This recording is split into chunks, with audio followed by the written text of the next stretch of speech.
we had talked before at Fantastic Fest, I'd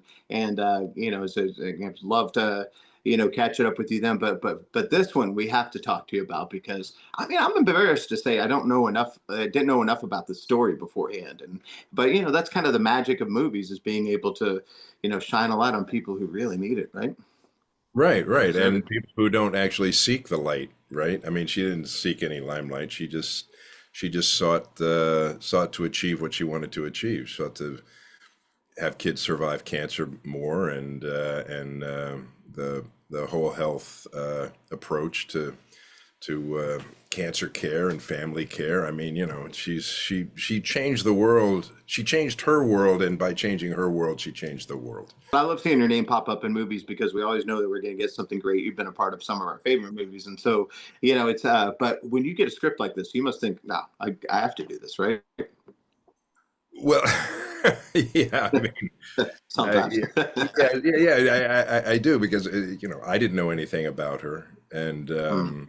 and reading the story, I love the story, I love the script. It was an independent film, so you're always a little cautious about those because those are usually pretty good scripts and they just have no time, no budget, no money, no way to accomplish the script, and the script ends up getting chopped to pieces, or the whatever stops working. But they had a good group behind it, with oh come on, producers, and Michael, and oh gosh, Dan, anyway, and of course they had Amy Mann, and they had Natalie, and they had Jimmy, and I was like, okay, I can do this. I can definitely do this. My problem with it was I'm a little old to play a 1969 version of C. Everett Koop. So when I talked to Amy about it, she Hmm. said, "Well, we're not going to do the 1969 version of C. Everett Koop. We're going to do the 1980 version of C. Everett Koop." And I said, "Good, because that's about the right age, you know." The C. Everett Koop that lives in people's zeitgeist and people's minds is a little different than the stud that was running the Children's Hospital, the pediatric department, pediatric surgery at the shop back in the 60s and 70s. Had a full head. Yeah. He What? had a full head of hair, but it was darker, and he didn't have a beard, didn't have that Dutchman's beard, and he Yeah. was a beast. He was a stud. Yeah. Well, people have been looking up to you for years, and you just make it look easy. But what kind of advice do you give to somebody that wants to follow in your footsteps and tell great stories like this? Just look for great stories and do the best you can. I mean, I don't have any advice. Always on the thing, man. Nothing. I can't tell anybody how to do anything. I barely know what I'm doing, so. Yeah. Yeah, well, you might remember my co-host is Drew Pearson, one of our great Dallas Cowboys, caught Yeah, the yeah. Hail Mary, went the Hall of Fame. Yeah, and so he wanted me to make sure I asked you today your Hail Mary moment, which is that moment in your life or career where you just had to go for it. It worked out for you. What do you suppose that was for you? Oh, that's interesting. Yeah, boy, that's a good question. Hail Mary. Yeah. I think just going into this business, I just loaded up my dogs. I was living in Chicago doing theater out there, and then I just got too cold one winter, and I loaded up my dog and drove out to LA just to give it a shot. That was my Hail Mary moment, and it worked out. I'm still waiting to have to go get a real job, and one of these days they'll figure it out. They'll figure out that I'm an imposter, but so far so good. I love it. Well, and part of that is kind of like your mindset in this, and we talk about that on the show sometimes. And is there some kind of something you tell yourself, or some kind of headspace you go into to keep yourself on the right path always when doing all these roles? Well, I wouldn't compare myself to Dr. Audrey or to Coop, but I think one of the things that people have to do is they have to sort of sublimate themselves to their mission, right? Mhm. They can't let their ego get in the way. You have to run the play. You have to believe in what you're doing, and believe it's important to do. Like Dr. Evans. I mean, she never was daunted by people telling her no.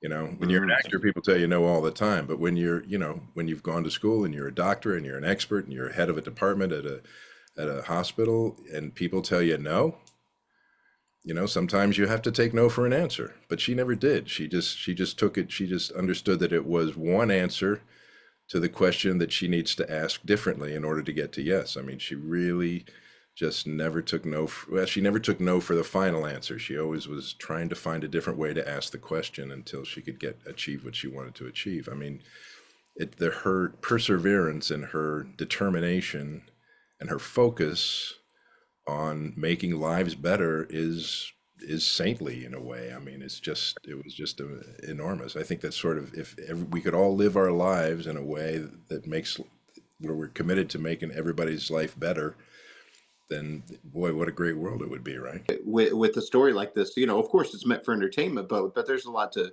learn and take away here. What are you hoping that people will think about and talk about after seeing this? Besides, oh, that was a great movie.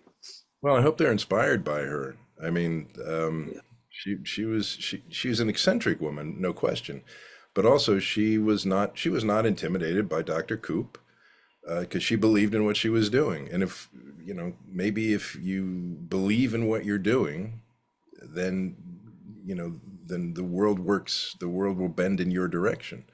Um, you know, she changed Coop's life. Coop's attitudes changed, I think, a little bit. You know, he saw her commitment, and if we can commit to something that's bigger than us, maybe our lives will be happier. I mean, she lived to be what 90. What was she? 25, and she was like 98, 90, 97, 98 years old. You know, Yeah. that's a good run. That's a good run Yes. because of her pure heart. I mean, no question about it. Yeah, absolutely. Well, and after this, I can't wait to see what you got next for us. What do you have coming up that we need to know about? What do I have coming up? That is such a good question. It's always something, but what can you talk Yeah, about? I've been so focused on this. I am in a Yeah. show called Good Cop Bad Cop that's on the Yeah. CW at 9 o'clock. Or yeah, 9 o'clock Eastern. No, 8 o'clock. No, 9 o'clock. 9 o'clock Eastern, 8 o'clock Central. So I'm in a show Mhm. called that. But yeah, nothing on the horizon that I can talk about that. Yeah, I got it. Well, last thing, I know this was a special set and a cool thing to do. What was the standout memory here? Like something that you think you'll always remember about working on a certain day or scene or time that was really cool to you? Oh yeah, we they took us to you know, I'd done all my reading and I'd talked to a couple of doctors who were terrific help and also wonderful people.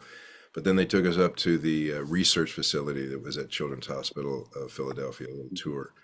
And I was astounded by the science and the Yeah. expertise and the commitment of those doctors that were in there, and also by their youth.